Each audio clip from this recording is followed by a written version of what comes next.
Bueno, lo comentábamos antes de irnos a la pausa. Matías Halpin es un docente que daba clases en un colegio del barrio porteño de Belgrano. Le mostró un video de Rodolfo Walsh a los alumnos. Claro, las autoridades educativas, los directivos, se enteraron de esto. Comenzó un hostigamiento contra Matías y después le llegó el telegrama de despido. Matías Halpin está en nuestros estudios. Matías, gracias por venir. ¿Qué tal? Muchas gracias, gracias por el espacio. ¿Nos comentás cómo comenzó todo? Bueno, esta materia es la materia Sociedad y Estado, corresponde al 5º año del Plan de Estudios en Ciencias Sociales y Humanidades. Yo presenté una planificación a principio de año donde detallaba las diferentes unidades, los diferentes temas que se iban a trabajar y había detallado que para la penúltima unidad del año lo que correspondía era el análisis de las transformaciones sociales, políticas y económicas de la década del 70 y cómo la dictadura había funcionado para introducir el neoliberalismo en la Argentina y al igual que en otros países de la región.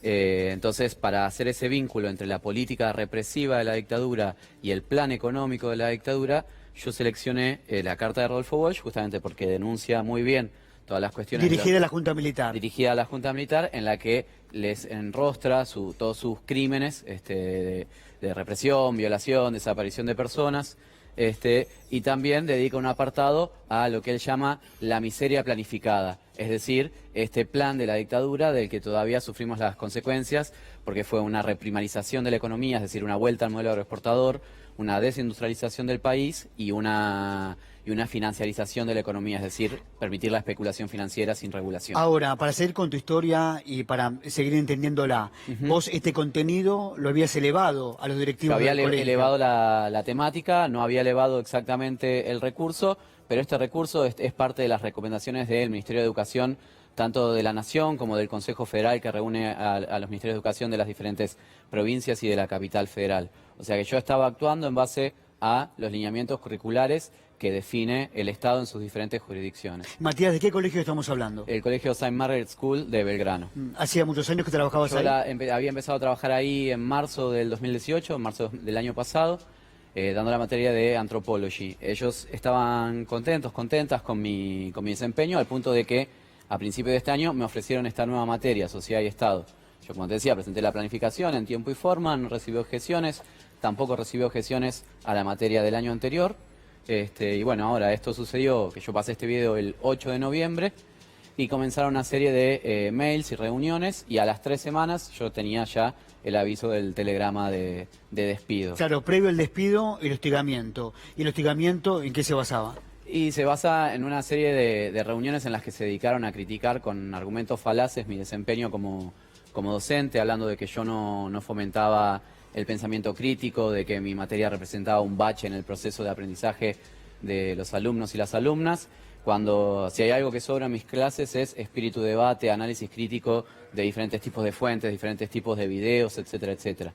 De hecho, en una de las reuniones en las que hubo mucho maltrato verbal y se intentó, o sea, cada vez que yo quería explicar algo se me interrumpía, se llegó al punto de, como yo dije, hay cuestiones que están más allá de la discusión, no hay múltiples perspectivas sobre el nazismo. El nazismo fue un plan de exterminio, fue un genocidio, y ahí la dueña del colegio me interrumpe para decir que había que entender que al principio el nazismo había hecho las cosas bien y luego, enceguecido por el poder durante la guerra, había cometido errores. Disculpame, a ver, que al principio el nazismo había hecho las cosas bien. Al principio el nazismo ¿Eso había dijo hecho la las dueña del cosas bien, colegio? sí, porque había recuperado la economía de Alemania que estaba en ruinas.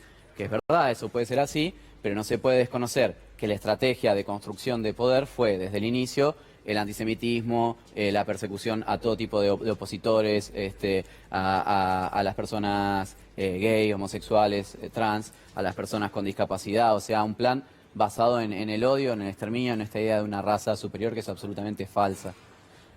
Ahora ellos, los dueños del colegio, te escucharon, escucharon tu argumentación, así todo... te mandaron el telegrama de despido. Yo pude darles una pequeña argumentación en los mails, porque en las reuniones no me dejaban hablar. O sea, por ejemplo, la primera reunión duró 35 minutos, en los que yo habré podido hablar 3, así en 3 fragmentos de 1 minuto antes de que me interrumpieran con comentarios de este estilo.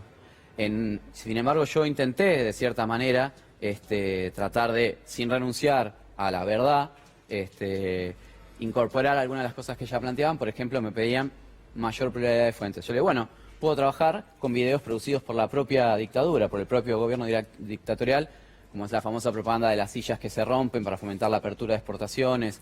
Hay uno de una vaca que está siendo succionada por unos seres extraños ajenos a eso, al ser occidental y cristiano. Ante el planteo de los directivos, vos ibas a acceder a incorporar ellos, bibliografía su argumento, a la clase. Parte de su argumento era que faltaba pluralidad de fuentes. Yo le dije, ¿querés más pluralidad de fuentes? Porque también es verdad que en otros momentos he trabajado con muchas fuentes diferentes a lo largo del año. ¿Querés más pluralidad de fuentes? Te doy más pluralidad de fuentes. Cuando le mando ese mail con esa propuesta de materiales, me dicen, bueno, el problema igual es lo que vos vas a decir sobre esos materiales. Lo que ellas querían era que yo dé la teoría de los dos demonios. Lo decían con el eufemismo de la pluralidad de perspectivas, pero cada cosa que yo proponía era rechazada siempre que fuera algo diferente a lo que ellas pensaban. Claro, te querían llevar a un solo lugar. Exacto. Mariano. Ahora, cuando hablamos de comunidad educativa, así vulgarmente, entendemos que están alumnos, docentes, directivos, padres. ¿La reacción fue uniforme de esa comunidad educativa o se distinguió? A mí en ningún momento me llegaron críticas de ningún padre, de alumnos y alumnas, no me llegaron más que muestras de apoyo, comentarios de que no podían creer lo que estaba haciendo las autoridades de la escuela. O sea, a mí mis alumnos siempre me dicen que reconocen que yo les abrí la cabeza, tanto en lo académico como con lo personal, que reconocen cómo yo gestiono el debate incluso cuando hay opiniones que pueden ser muy contrarias. O sea, el apoyo de los alumnos y las alumnas fue total. Esto no fue más que un capricho de la directora general del colegio, de la dueña del colegio, que pasó por la puerta del aula, vio lo que estábamos trabajando, cuando terminó la hora me estaba esperando en sala de profesores y bueno, cuando yo le nombré a Rodolfo Walsh, se le transformó la cara y empezó con comentarios despectivos, no, porque eso no le interesa a los alumnos, negando lo que ella misma había dicho 2 minutos antes, que había visto cómo todos y todas estaban súper enganchadísimos con la clase. ¿Es una escuela, es un colegio confesional? Es un colegio que ofrece catequesis en contraturno optativo, no es obligatorio. En su momento sí tenía la formación religiosa incorporada. ¿Y es privado por completo o recibe subsidios del Estado? Es privado por completo, no recibe subsidios del Estado. Sin embargo, como decía antes, eso no quita que todas las escuelas en la Argentina, la educación en Argentina es pública, ya sea que esté gestionada por privadas o gestionada por el Estado. Pero se define siempre por los lineamientos curriculares que establece el Estado en sus diferentes jurisdicciones. Matías, muchas gracias y todo nuestro acompañamiento. Gracias. Muy amable por haber venido.